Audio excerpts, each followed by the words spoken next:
Hey guys, it's BlockchainBrad, and today I'm very honoured to speak with none other than Ivan Jiang.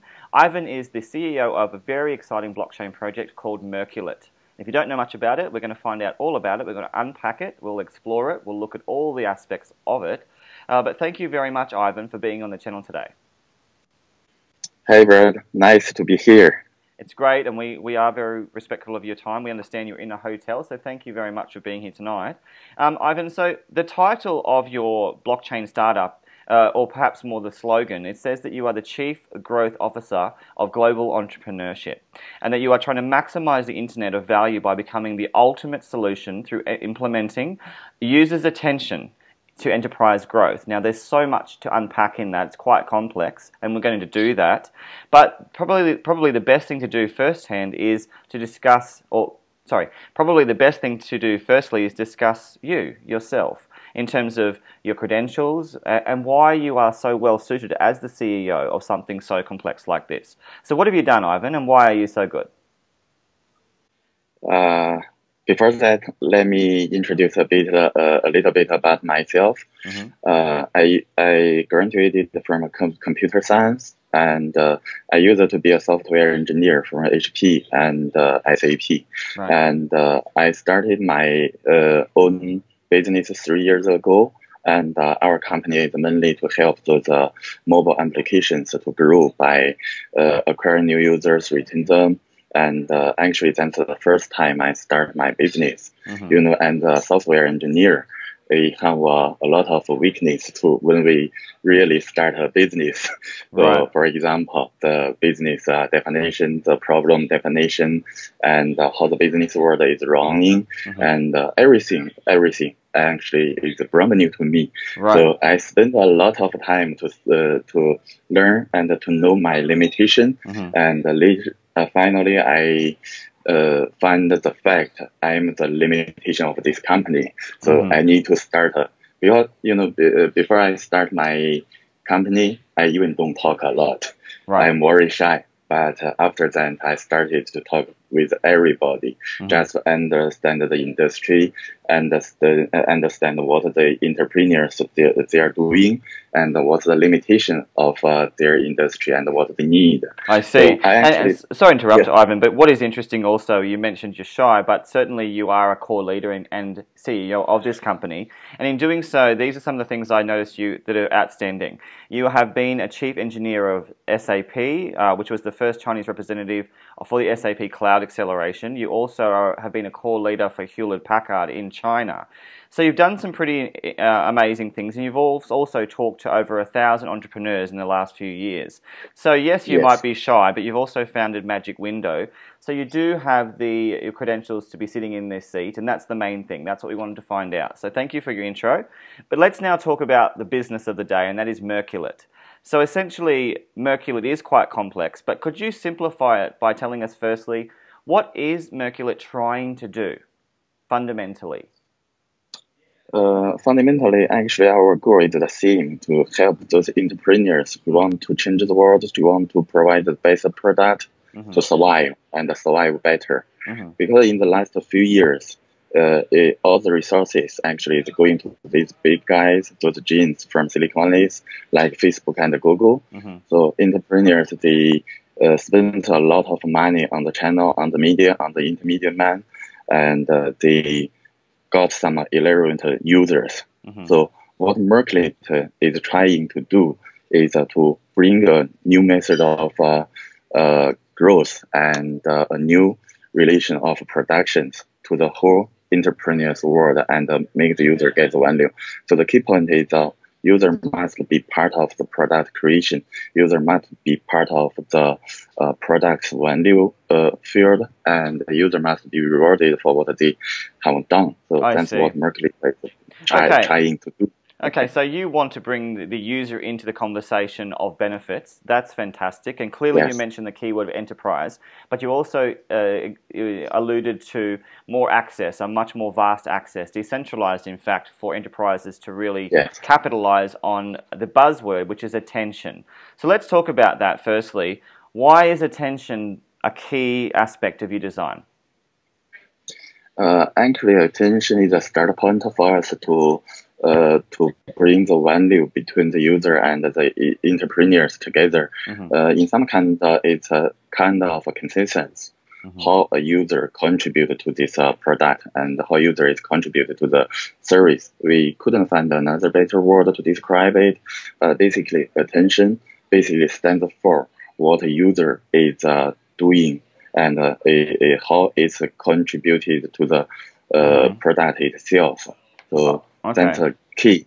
Yes. Okay, so you said it's about how the user interacts and how they engage in certain, I suppose, services and products. But I wanted to talk to you about this idea. My take on what you represented was that you are essentially the attention data or intel provider. You want to go and explore that, research it, know it, so that you can provide that information to consumers and also, most importantly, enterprises. So in that respect, you're trying to work with both users and businesses to really benefit the whole gamut of, I guess, consumers in the process. So can you tell us a bit more about that? Is that an assessment correct in that you are essentially using that intel and that data of attention to capitalize in this space? Yes. You make it sure. So in our design, so every entrepreneurs can issue their user attention token and standard and something they can reward to the user. And we also have a complex mechanism to help them evaluate each user's attention value. We call it a UAV. So the UAV is recorded and on-chain. So based on the UAV, they will be rewarded and some kind of a token. And the token basically represents the future of this product and some return, some marketing budget, and even some privileges within this application, within this service, or just within the economy which Merculet can provide it. I see, and we'll explore that, Ivan, that tech a little bit later. But I wanted to ask you fundamentally the reasoning behind this creation, this company you've created that does focus on attention data. Is it primarily for revenue? Is the fundamental sort of incentive is to really reap the benefits financially with this data via the connections with enterprise and business?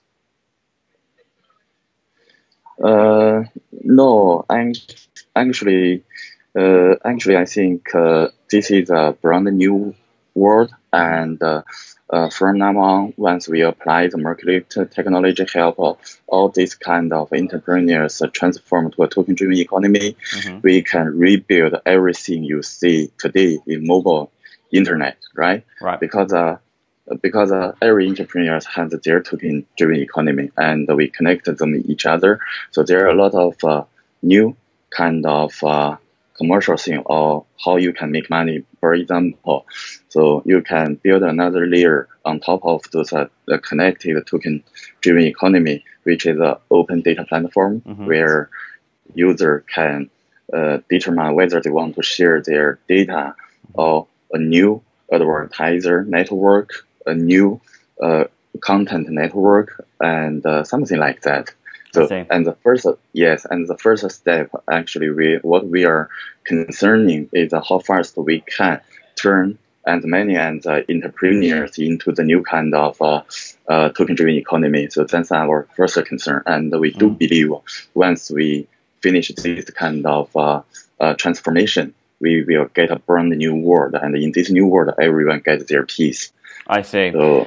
So what's interesting is that you aren't just simply working directly with enterprises to build out your revenue. You're certainly engaging with those users and consumers, and that is quite distinctive to the current models in centralized space, as we see with Instagram and Snapchat and the like. So let's now talk about essentially the problems. So we alluded to that a little bit. What are the problems that you see in the current space that motivated you to design this decentralized architecture? The most interesting thing when we started Merculet is that we see there is a big gap between the the new kind of relationship and the enterprise requirement. For example, so the key to success is to build a trusted infrastructure and to build a token-driven economy. So both two things are really important to an enterprise to convert their business. There are a lot of public chain solutions and a lot of other blockchain solutions around, but there are only a few actually, and we see there are none of them are trying to make every pieces working together. They are all working on each piece of them, because many people are working on the public chain itself or cross-chain technology itself. But for the enterprise, they are very nervous and they want to embrace the new kind of technology, but it's really hard for them because for the blockchain technology, not every company have the ability to construct a solid technical team. And the public chain world actually is still in early stage, right? Because it's designed for different purpose. The public chain is mainly for better society and better world. They are not designed for enterprise usage. So that's where our fit to build an enterprise solution to make everything working just for these entrepreneurs. So our solution will make it quite easy to be integrated into the existing business, which is they just register an account with us, integrate our code, they can get their token-driven economy running in production within 1 day. So that's what we are doing. I see. Actually, thank you for moving into that solution component of the question. Obviously, with every problem, there is a solution. You alluded to the beginnings of that. But let's now explore the supply and demand sides of this attention system. Again, it's all about the attention and the data. You want to capitalize on behavioral patterns, and obviously consumers don't have to change much of what they do. You're assessing that to really get that information. But in the context of supply and demand, why is this important? Actually, because in the mobile internet, so there is always someone can get the user's attention, and someone can make money about that. For example, so a tour or a book application, they acquire users' attention, and a brand that can make money and make the application to get money. In the new world, I think there is a open space for them to connect both sides directly and do things different than the last year. So that's why we created the open protocol. There in the blockchain world, the protocol is the key. So, and the protocol is linking everything together. So that's why we created them. I see. So you have an open protocol, open source, no doubt, using a blockchain design.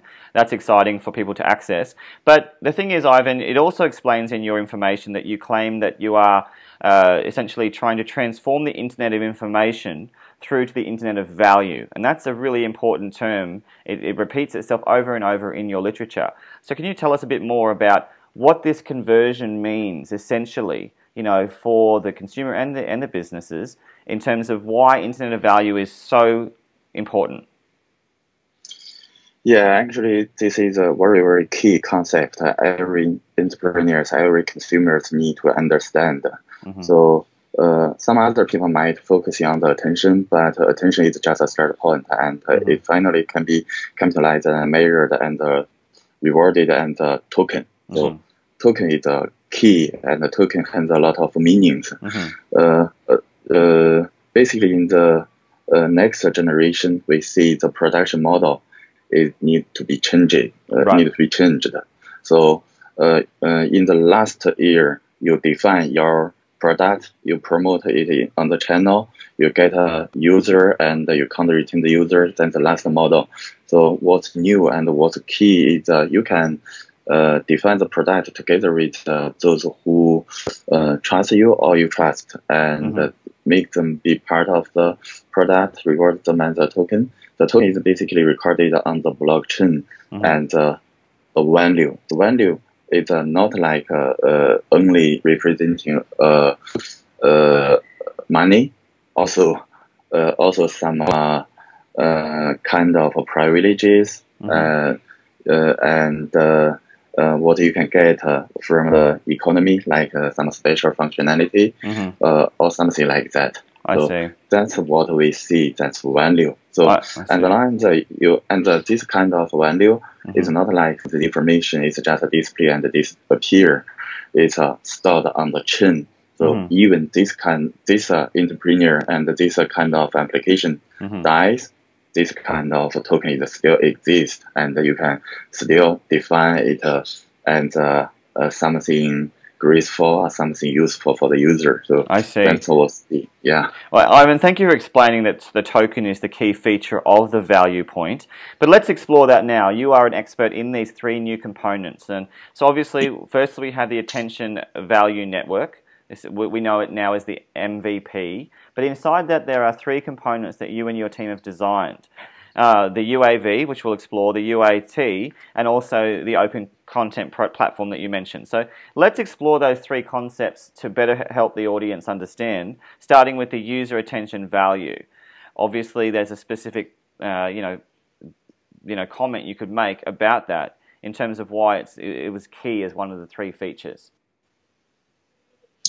User attention value is a consensus between the users and the enterprise, and even later the user with other users from our other products and applications. So there needs to be a way for the entrepreneurs, they can chime in to define their business rule.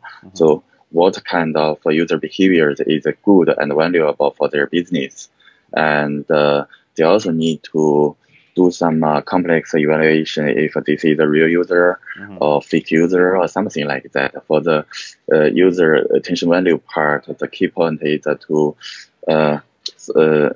evaluate users' real contribution to the enterprise and make it can be circulation around the other economies. So that's what the user attention value does. I see, and thank you for that, Ivan. So in that context, you mentioned also that later on there is a chance perhaps to have that cross-chain capacity. So are you thinking along those lines later? Because you have a multi-chain design already.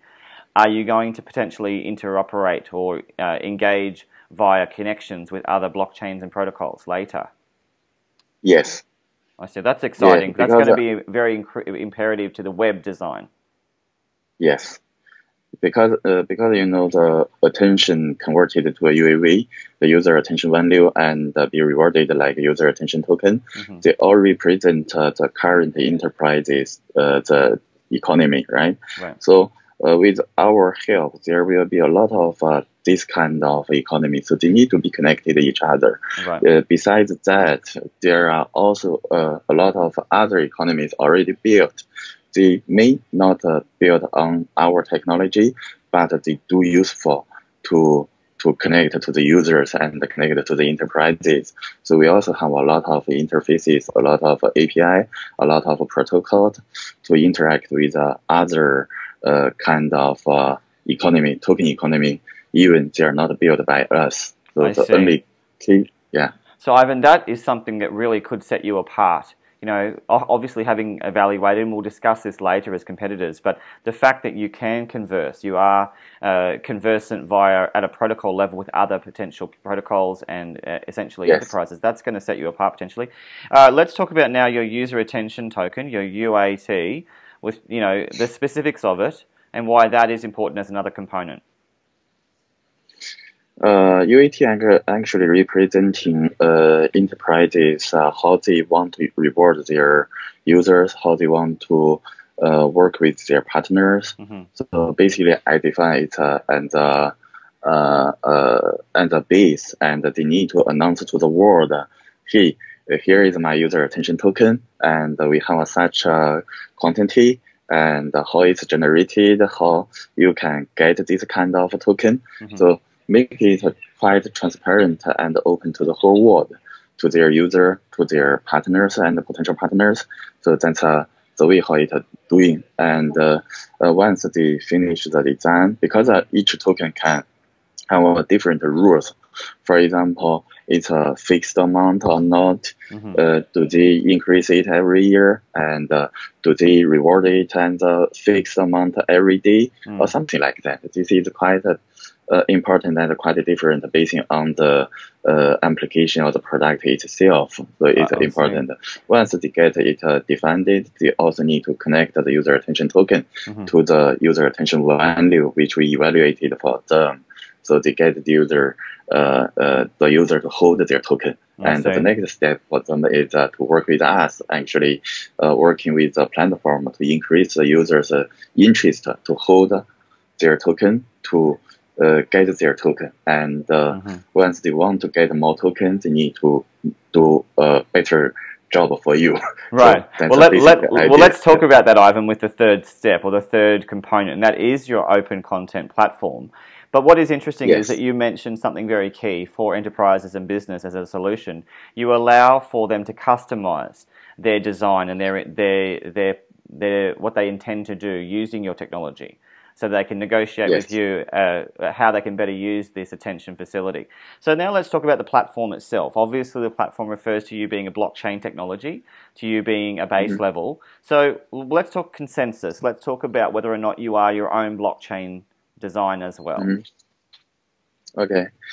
So we evaluate and tested a lot of implementations on the blockchain technology, and finally determine our own implementation. It's a hybrid chain solution.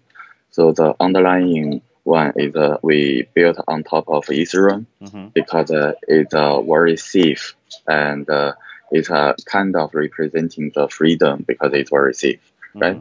But they have a lot of limitations. For example, the transaction, the TPS, is very slow, and it can't afford the internet users and the enterprise usage. That's right. And also for the enterprise services, they are day-to-day usage, and they get a kind of a token each day, but they are all small. So it's small sum transactions mainly, and they expect real-time feedback, and the public chain also have some gas fee problems, right? So Ivan, what are you going to do about that? You're obviously using the Ethereum network, but what are you doing to address those problems? Yes, we built actually another 2 layers on top of the Ethereum. So one is we call it an internet access layer. So it's based on the permissioned chain. So this permissioned chain is hosted by us and by the entrepreneurs who joined the revolution. So that's a permissioned chain. So the consensus is formed among the enterprises itself. It's not among the world. So we get a really balanced solution, right? I'm sorry, Ivan, just to interrupt so we clarify this. I do apologize for interrupting. It's just to clarify for the audience. You are essentially a combination of permissioned and permissionless design. Fundamentally, the permissionless aspect is for access for everyone. But can we talk more about the permission side? You mentioned that's for the enterprises and the businesses. Why is it permissioned? A lot of people don't understand, perhaps, why you have that closed system and what the advantages are for doing it that way before it moves into the public domain with the public blockchain. Okay, so public chain is basically providing the safe layer, and the permission chain actually is to improve the TPS, the transaction per second. Is a huge increase, and the other one is there is no gas fee on this layer. So the internet users, the huge massive internet users, can get their transactions done without concerning how much fee they need to pay and this layer. And yes, that's the main purpose of this layer. But user really have the freedom once they get a lot of tokens and they worth something, they can mapping it to the underlying Ethereum. So in that way, they can also move around from the public chain world. So we give the freedom, and the user controls which layer it is, and we also get a performance. We get a enterprise level service agreement to serving all those kind of enterprises. Okay. Well, to integrate with our solution is quite easy. So we expected a lot of enterprises will be integrating with us. So it must be stable and enterprise level usage. So, Ivan, obviously you've made it very clear why you do the permission. So, the protocols associated with your permission, is it correct in saying that you're using Hyperledger Fabric to Yes. develop that? Yes. Okay, so clearly that's a very important and very respected protocol that's being applied, obviously, throughout the Hyperledger ecosystem. We won't talk about that in detail right now, but can I just ask you, though, what is the fundamental, if you could tell us in a nutshell, what was the big reason why you would do it this way and split the permission and permissionless for the user and the enterprise? Because I think it's a trade-off, and we see that's the only thing and the only solution we can get it running and serving millions of enterprises for now, because we see the requirement from the entrepreneurs is quite strong, and they need to embrace the new relations of production. And there are kind of other approach, like to develop a new chain to enhance the current environment. But enhance the public chain requires years to develop, to get the testnet working, get the mainnet working, and even the mainnet is working, you still get a little portion of enterprise to adopt, to test, and to make sure it's working, right? Right. So I just think we can't wait for years to satisfy the enterprise's requirement. Right. We need to get a solution running for now. I see. So Ivan, you want to start now. Let's talk about scalability, though, in that context. You alluded to an improvement in that capacity for enterprise solutions. How fast is this design in comparison to just using Ethereum, for example? Ethereum, if I remember correctly, it's about 25 transactions per second. It's quite slow. Yeah, it's quite slow. But and this layer, the permission layer, we can make it to 300 to 1,000 per second. It's a lot different. Yes, it's a lot of difference. And with the enterprise solution, because Fabric family is designed to be an enterprise solution, so we have a lot of ways to make it scale, and we can still get a very good performance. So that's the key idea. So in that respect, Ivan, also, are you part of the Hyperledger Alliance as well, given that you're using the Hyperledger Fabric? I think we will be, but not yet, because currently the whole team is, including myself, is working on the tight project schedule. Because it's very tight. We are pushing to get the product running and do the later contribution and the content of the aliens later. So. Okay, well, thank you for letting me know. Now let's talk about your Merculet protocol suite. You even have great graphics, infographics so guys, if you want to check them out, they're certainly on the website. But let's find out more about that suite that you've designed. What essentially is it, and what are the components of it? I think in the blockchain world, the protocol is quite essential. And the protocol leaves a space for everyone to chime in and make their contribution. So you just define the standard way how it works, and you can provide your reference implementation at the beginning, but anyone can write their own. So that's how we abstract the world, how we abstract the interactions, and that way we can leave space for the others to step in and help us to improve the whole implementation and the interactions. I see. So just to make some references, though, to those protocols, you have three outstanding ones. You have your attention tokenization protocol, your attention reward protocol, and your universal content protocol. So in a nutshell, what are the best features of those three? Actually, at the beginning, we also provided a specific reference implementation for the entrepreneurs can use now. But then, for example, the user attention reward protocol, it basically represents the requirement where application need to get their token to the user based on some criteria. So that's a standard operation. So this kind of operation, if they don't use our reference implementation, they can write their own. Right.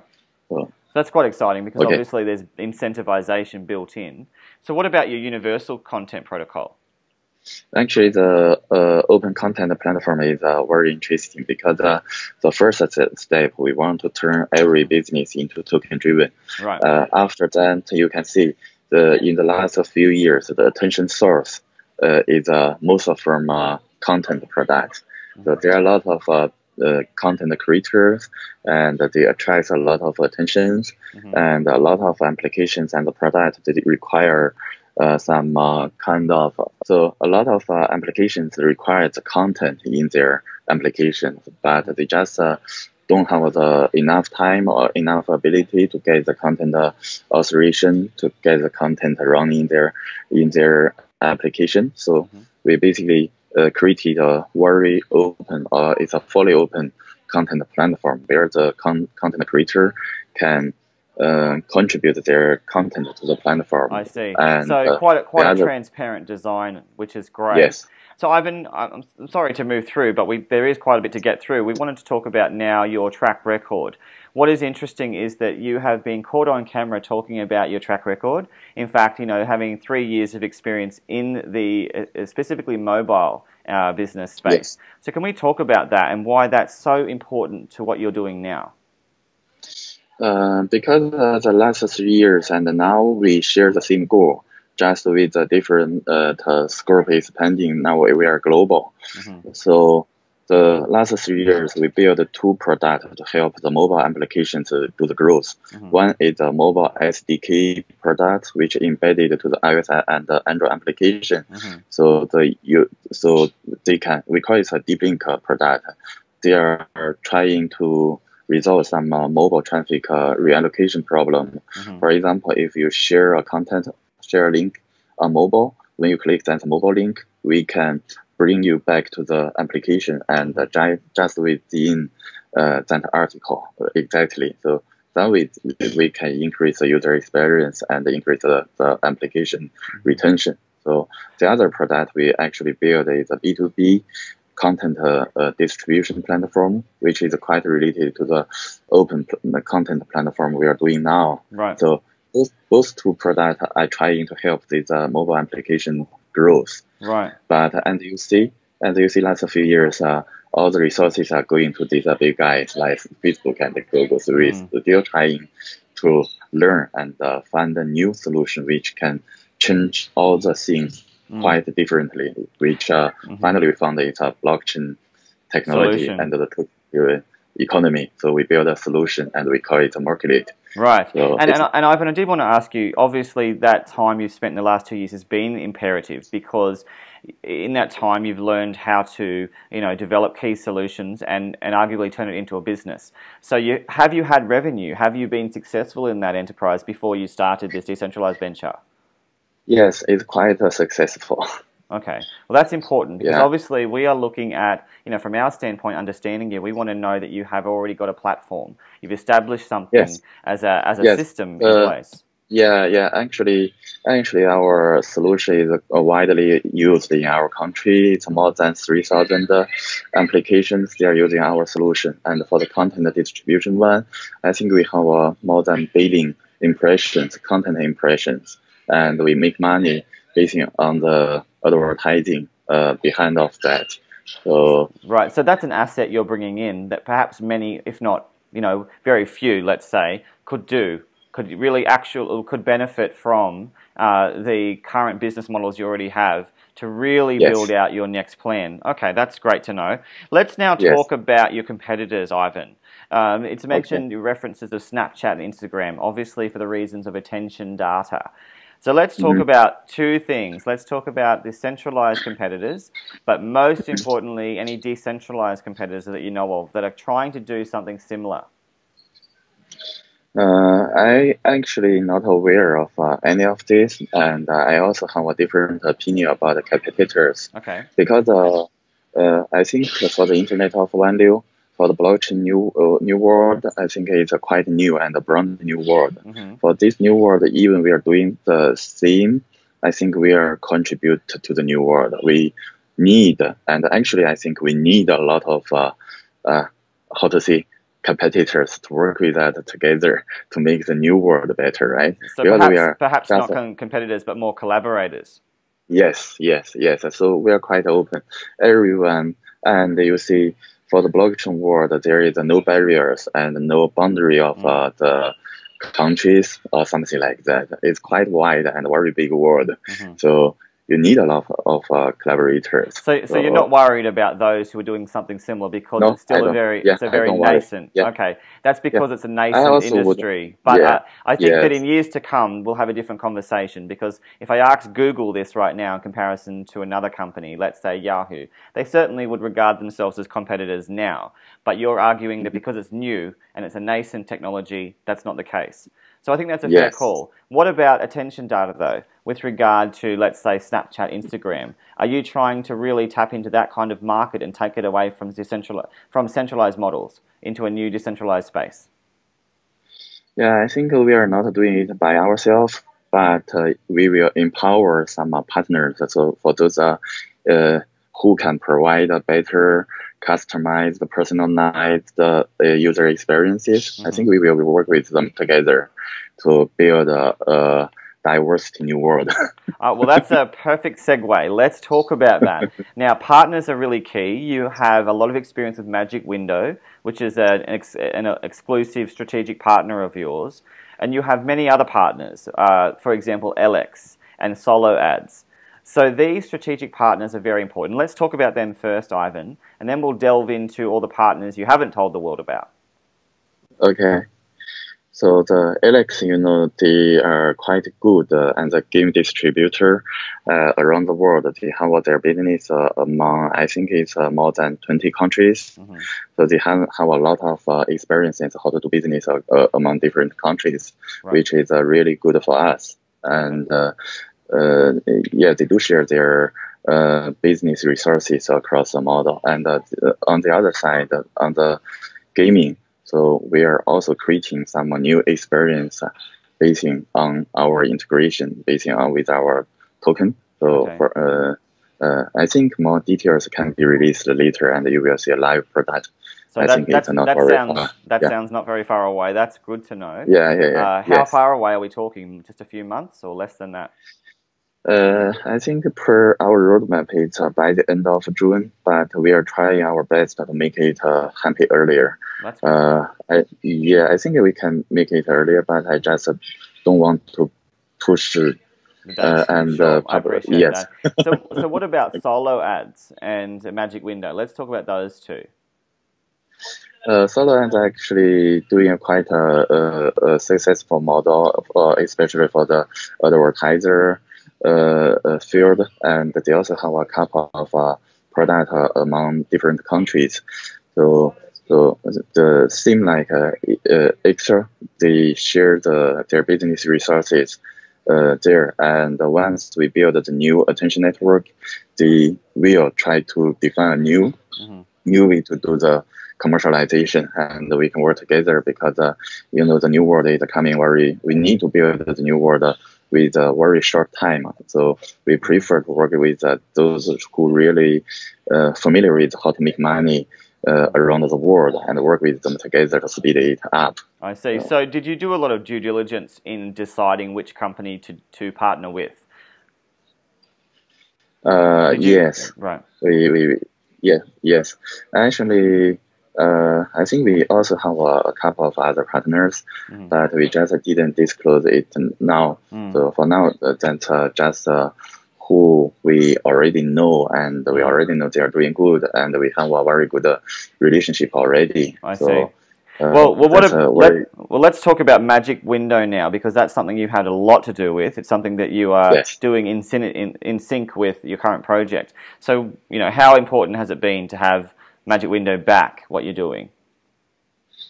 The Magic Window is quite important because the way how we build the technical solution can be reused, and the enterprises we helped, they do need the new solution, and they will form the new base of the new economy. So at the beginning, you will have a lot of partners, and they're all turned into token driven. So there are a lot of interesting things you can start up with. So the start point is really the hardest one, right? But partnering with the magic window, I think we don't need to go through that one. We just pick whatever. Sure. Yeah. So Ivan, obviously these three strategic partners are very important to your ecosystem, but I wanted to delve a little bit deeper. You alluded to something very important, and that is with all the connections you have, particularly with Magic Window, you know of many people in the industry at the enterprise level and at the business level. So let's talk about what you as a CEO can tell us right now about some of these businesses that are knocking on your door, that do want to forge relationships and are going to be making partnerships. What can you tell us about something far beyond just these three strategic partners with regard to current and prospective partnerships? So myself, I'm the CEO of Merculet. Actually, people are joking on me. So they say I'm a trust of the internet. Right. So I'm I'm a super node because everybody knows me. Yes. Yes, but I want to know what you know about partners. So what can you tell me about partners beyond the three we've discussed in terms of your negotiations right now behind closed doors, the transparency of your planning with partners, because it's not just about big partners, it's about those businesses that want to work with you. No doubt there's many that are knocking on your door. Yes. So actually, I did some public speech and internal discussion with the entrepreneurs. They all love this kind of solutions. They want to be integrated. And now we have a really couple of enterprises doing the black box integration because, some functionalities are not automated yet and there is no graphic interface, but they are doing the integration already. I see. And a lot of others are still in the queue. So we believe once we release it publicly, the general release, which can be self-service product, there will be, they will be out there. But for now, I think I can't disclose their names because very safe answer. Yeah. So you mentioned some important things with regard to your plan. Obviously, the token itself is very important as well. So let's talk about the tokenomics. It's it's been something that's had very positive reviews.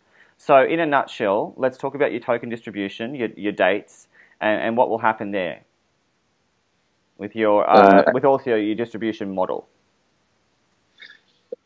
Okay, actually, we started the private sale. We plan to open the public sale on April 25. So April 25th, everyone. You heard that from Ivan. That's when the token sale is that the public sale you're referring to, though? Yes. Okay, so you're currently in the private and the pre-sale stages for those who are the much more strategic investors and those people at that level. But essentially, you have allocated only 30% for that sale. Is that correct? Yes, you're right. Okay, so let's talk about what your plan is with the rest. You want to ensure research and development is an imperative as well? Yes. So because we need to work with different peoples, we also have some incentive plan for the development team, for the global community, and for those standing out for the new world. So we need to encourage them. We also need to do some kind of investment to the because we can also to help many kinds of applications to become a stimulate-like application or something like that. We just pick up those ones and make it stronger so they can survive and standard there. Yeah. So just in terms of also the amount of money you're trying to raise, let's get that clear. We've talked about percentages, but just how much are you trying to raise in these stages of the ICO? Obviously, pre-sale right now, how much are you trying to raise and why? And likewise, how much are you trying to raise in the public component as well, and why? I think for the private sale, we are reading it's 21. I think it's a 21K Ethereum, and for the public one, yes. And And for the public CEO, we are 16,000. Okay, so not much yeah. difference in the two. Why did you approach it that way, where you actually had more in the private sector than in the pre, and then a little bit less in the public, like that? Actually, we are just basing some experiences for the how we derive this kind of metrics. So for the public one, I think we need to get the token, the fundamental, very strong. So we make it as 16, and we make a hard cap for each person, which is 5 and maximal. So you can see it would cover more than 3,000 people, different people. And is that for the public sale? You've capped it. Yes, for the public. Right. Okay. Yes. Now, let's talk about that, because often we've seen instances where whales have capitalized, or other particular groups where they've, essentially bought a whole lot in the private and pre-sale, and then they've gone and sold it rapidly and caused a spike and essentially a pullback. So what have you done in your consultations and your endeavor to really ensure the quality of the investors at that level? I think we have a different and a couple of approaches to make it stable and quite safe. For the private sale, we actually didn't give a big share to any. So we are quite managing how these are coming from, and they are coming from a different country. Okay. And we do understand what they are doing, and we also request, and they also agree to help on the global community, and they make contributions to us, and they don't get a very big share. They also get they also get a lock time, so a lock period. Right. So just to stay with the token and so make it stronger. How long is that, Ivan? It's 5 months. Okay, so essentially you've made sure that there's quality injected via these investors. Right, okay. So that's good to know. So thank you for clarifying that. Let's talk about now your roadmap as well, Ivan, in that obviously some big things are happening throughout the year. You mentioned that you're well and truly on schedule, yes. But tell us a few things that are the most important this year coming up.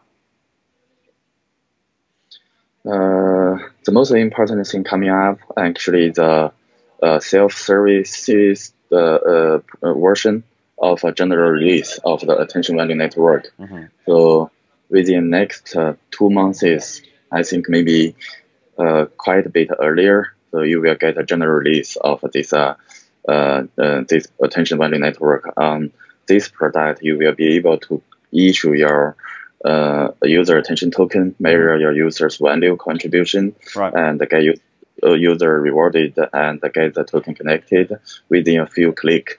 So right. It's self-service. So that's the first thing coming out. So applications are coming. That's exciting. What about Ivan, MVPs? There's not currently an MVP, and you're only at the proof of actually. Right. Yeah, MVP actually already can be distributed, and after we already started to engage with the different exchanges, and we have some kind of a plan. We just need to deep into what's the current situation, determine the best time for the token to be on exchange. So you are talking to exchanges? Yes, we will be there. Okay. Can I get some hints? Are you talking to any big exchanges? No, not yet. But you will know very soon. Okay, that sounds positive. So clearly, you're planning on going global with your design. You're not just focused on Asia. No, absolutely global company, because in our product design there are two go-to-market strategies we are doing. So the first one is a self-service SDK product. So that one they can be used without us. So they just go to our website, register account, download the SDK, and get their business running. So that one can be spread around the world with just a few localization or internalization. So yeah. So it's going to be quite easy for people to access your technology. Yes. So our design goal is to make it self-service. Okay. So it's quite can scale around the world. So that's one thing. That's very So exciting. the other thing actually you need to build a very solid community around the world to support those who might have concerns or make it with fun. So that's what we are trying to do now. I see. So that's part of your roadmap. You really want to build that out through your social media, through obviously different channels.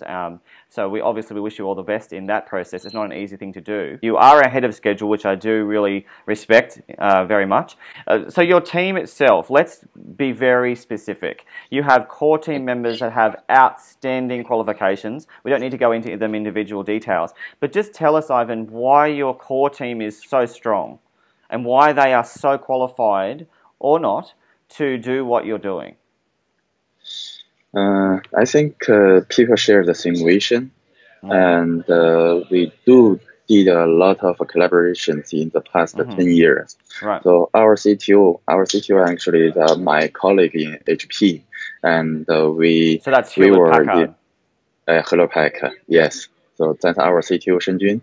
So we are all the good friends. We know each other for more than 10 years. Right. So for the other people, I think at the beginning they may not know me, but for recent years they all know Ivan is trying to do something different and trying to result growth. So it's really easy for them to do the due diligence for me. So what was impressive, to be fair and to be clear, what was really outstanding is you all had in this core team more than 10 years experience, and many of you had key engineering experience or the like, whether it be a leadership role or something very close to, specifically in the technology department. So that was something very impressive, I have to tell you. Let's talk about your super advisors. I don't just say advisors, because we're talking about Shen Bo and we're also talking about Roger Lim. These two are major players in the space. Tell us about them and why or how you got them on board. I think I mentioned that I already become a trust of the internet, and I'm the super node. So at the beginning, actually, I don't know. For example, when I began my company 3 years ago, I know nobody, but everybody knows me now. So someone introduced me to Roger Lim, to the Zhang Shoucheng, to the Shen Bo, and I got their support at the first glance, because it's very easy for them to ask some other friends, so, hey, what is this guy who is trustable, he's reliable? So you're saying that Shen and Roger have verified you through their own due diligence. They've really inquired using their own expertise, because we're talking about people who really do know the space. I mean, Roger, he's advised Bluezell, QLink, CoinFi, SelfKey, the Key, TomoCoin. TomoCoin obviously being a very prominent solution for Ethereum scaling. So in that respect, these guys, you know, they have your respect. You know, they're taking you seriously, which is a huge investment in your credibility. Yes. So that first thing is my credibility. So the other one is also they have their standard for the project. Right. Because I take an example about Fenbushi Capital. So Shen Bo. So the first thing, the first time I saw, actually I only saw him once, and never twice. Yes, and I'm glad you mentioned that. I mean, the fact that Shen is the founder of Fenbushi, Fenbushi is one of the most outstanding firms, VC firms in the world. He is the founder. He doesn't invest in things typically that are not successful. So that must be a huge boost of confidence for you. Yeah, I think the pinpoint, he also has some pinpoint, because he invested a lot of companies in the past couple of years, right? And they're for example, the Vitalik and the BN, the BM of US, they all Shen Bo bring them to China, and he also invested them, so something like that. But after these kind of years, Shen Bo is already sometime is wondering, so he is sure for know how decentralized the commercial looks like, but it's quite difficult to figure out how we get there. So that's a big problem. And when we talk about Berkeley, when we talk about to turn every business into token-driven economy within one single day, he thinks this might be the way. That if we could talk now about your caveats, or the caveats rather, or some of the criticisms you've encountered and heard of. Let's first discuss, some of the reasons perhaps why, people may be questioning your product. Are you really engaged with your team rather, and have you appointed people to interact through Telegram, through Twitter? Are you really focused on Yes. the value of the crypto community?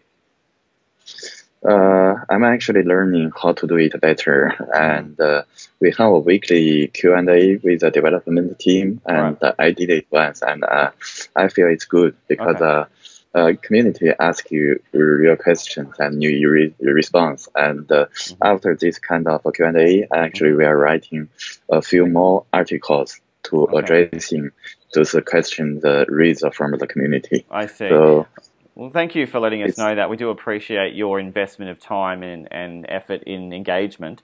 What about the tough call of BAT? Now, it's not the BAT token I'm talking about. It's Baidu, Tencent, and Alibaba.